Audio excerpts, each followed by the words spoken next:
You might think of the dollar as the money in your wallet, the cash you use to buy groceries, your morning coffee, and so on. But the dollar is much more than that.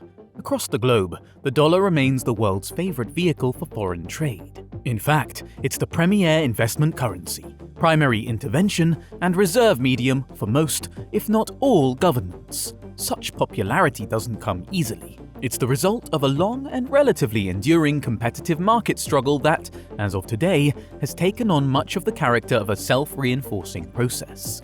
Over time, challenges have emerged, and despite concerns about the dollar's power, experts believe that it's unlikely it will be replaced as the leading reserve currency anytime soon.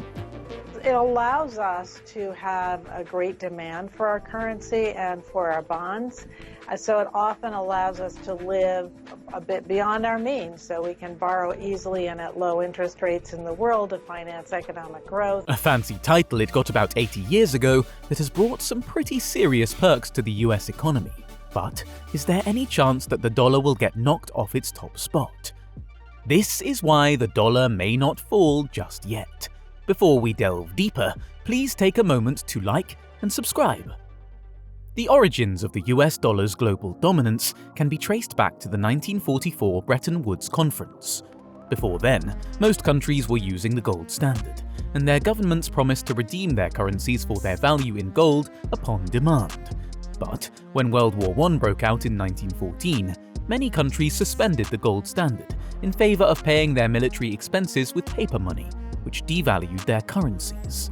Britain, however, held to the gold standard to maintain its position as the world's leading currency, only to find itself borrowing money for the first time during the third year of the war.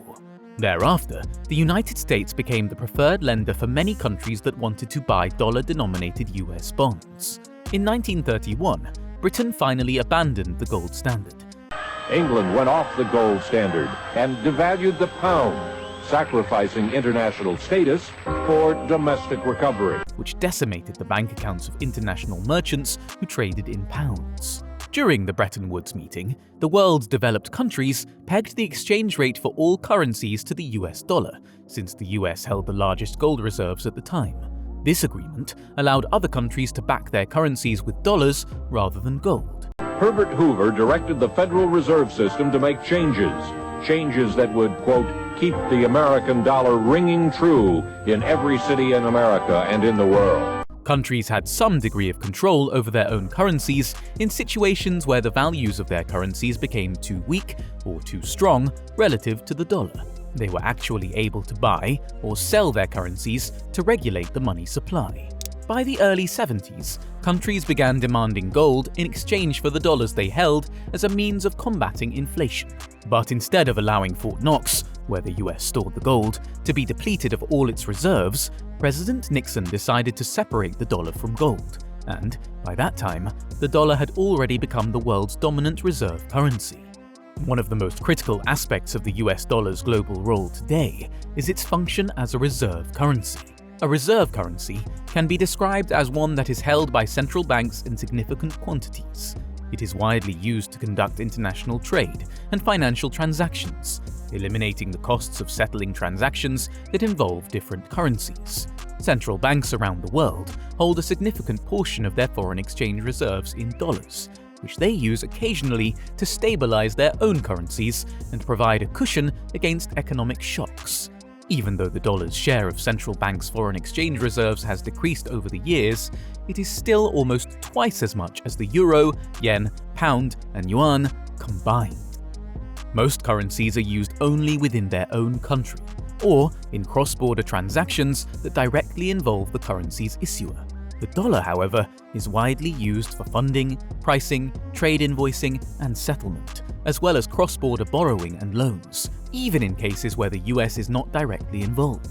Furthermore, the dollar's prominence in global finance makes it a key funding currency for governments, businesses, and individuals seeking to access international capital markets. However, this isn't to say that the dollar is without risk. Some argue that the dollar's dominance could be threatened, as many economies have increasingly sought ways to conduct trade in non-dollar currencies. The Saudi Kingdom, Saudi Arabia, reportedly considering accepting Chinese currency instead of US dollars for its oil sales to China. This would be a huge change. For almost 50 years, Saudi Arabia has traded oil exclusively in US dollars. A process known as de-dollarization. Countries aim to reduce their over-reliance on the US dollar and enhance their economic sovereignty by diversifying their currency reserves and conducting transactions in alternative currencies. And reducing reliance on the US dollar allows countries to develop their financial systems, pursue economic policies aligned with their national interests, and strengthen their financial objectives. Additionally, nations that are at odds with the US or face geopolitical pressures may try to minimize their exposure to the dollar, reducing their vulnerability to potential sanctions or economic pressures. But the question remains, are any of these emerging contenders capable of bringing down the mighty dollar? The US has enjoyed all the benefits that come with being a reserve currency for so long that it can't imagine a time when it wasn't at the top. But lately, things seem to be shaking up a bit. The economic upheaval caused by the coronavirus pandemic and the war in Ukraine has renewed concerns about the potential downfall of the dollar as the world's leading reserve currency. Some experts fear that the US government's massive stimulus spending, added to an already substantial debt, combined with the country's failure to control the spread of the virus, could lead countries to abandon the dollar in favor of an alternative. Hours before a potential government shutdown, the House of Representatives passing a $1.7 trillion spending package. The series of bills includes $45 billion in assistance for Ukraine, $858 billion in military spending, that includes a pay raise for troops, and $40 billion in disaster relief for Americans impacted by wildfires, earthquakes, and hurricanes. Yet previous predictions about the dollar's demise, including those after the 2008 financial crisis, have not materialized, a testament to both the advantages the dollar enjoys as the leading reserve currency and the lack of credible alternatives. The primacy of the dollar in trade and finance makes it the most attractive currency for countries to hold, and therefore very difficult to replace. Given the benefits that the dollar has accrued from its reserve currency status, one would expect new competitors eager for a share of those benefits. China, eager for the prestige and perks that come with being a global reserve currency, has been working to elevate the status of the renminbi, also known as the yuan. Russia is increasingly turning to China's yuan as its foreign currency of choice, and Moscow supports the use of the yuan in trade with other countries. Could that threaten the US dollar? In March 2009, China and Russia called for a new global currency. The reason behind this was their desire to create a reserve currency that is somewhat disconnected from individual nations and is able to remain stable in the long run. After his meeting with the Chinese President Xi Jinping in Moscow more than a week ago, Vladimir Putin said, "We support the use of Chinese yuan in payments between Russia and countries of Asia, Africa, and Latin America." The Russian leader also expressed confidence that such forms of payment will be developed between Russian partners and their colleagues in third countries. And, in so doing, removing the inherent deficiencies caused by credit-based national currencies. China was concerned that the trillions it holds in dollars would be worthless if dollar inflation set in, and so they went ahead and called for the IMF to develop a currency to replace the dollar. Currently, the Chinese government is taking numerous steps to promote the use of the yuan in international financial and trade transactions, steps that are quickly gaining traction, given China's economic size and its dominance in international trade. But does the Chinese currency stand a chance against the dollar? The limited development of China's financial market, combined with the structure of its political and legal institutions, makes it improbable that the yuan will become a primary reserve asset where foreign investors seek safety for their funds. At best, the yuan might erode, but not significantly challenge the dollar's dominant status.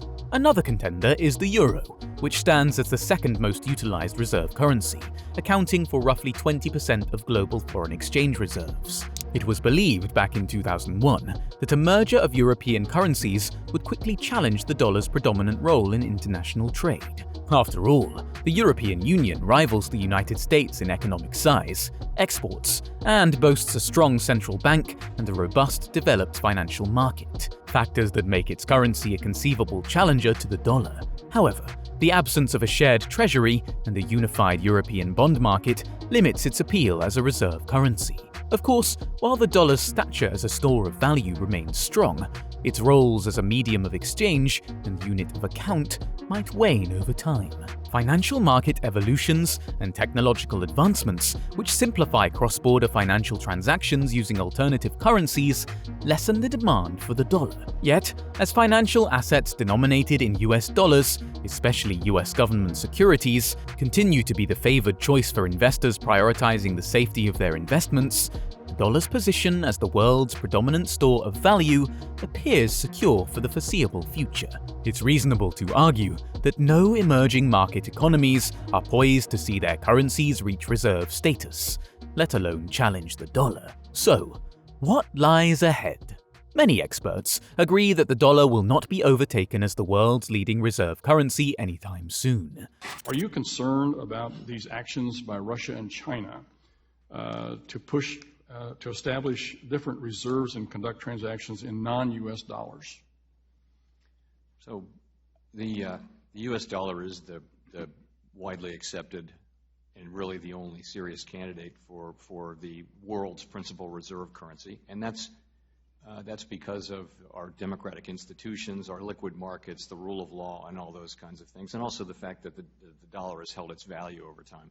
So other countries who are competing on other playing fields may want to establish different currencies, but really the dollar is the one that's going to be used more broadly in international commerce because we have those aspects and other countries don't.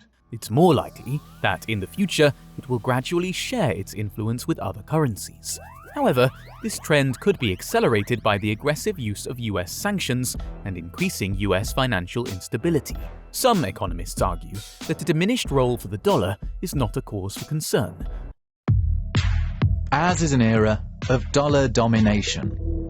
If there can be said to be a world currency, the US dollar is undoubtedly it. And in fact, it might benefit the United States. Both official and private investors worldwide rely heavily on financial assets denominated in US dollars, primarily because there are no alternatives that match the scale and depth of US financial markets. And given that foreign investors, including central banks, have amassed significant investments in these securities and other dollar assets, they have a vested interest in preventing a sharp decline in the dollar's value.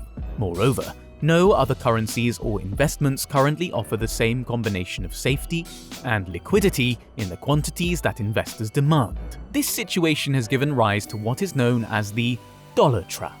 The United States' distinctive position in global finance is not solely due to the size of its economy. Its institutions, including its democratic government, public institutions, financial markets, and legal framework, despite their imperfections, remain benchmarks for the global community. For any country aspiring to challenge the dollar's dominance, substantial financial and institutional reforms will be essential. And as long as no other currency system or economy is prepared to assume the global reach and responsibility that come with being a reserve currency, it's difficult to foresee the dollar being replaced in the near future. Unless there's an unexpected collapse of the US economy, the dollar seems poised to maintain its global dominance for many more years.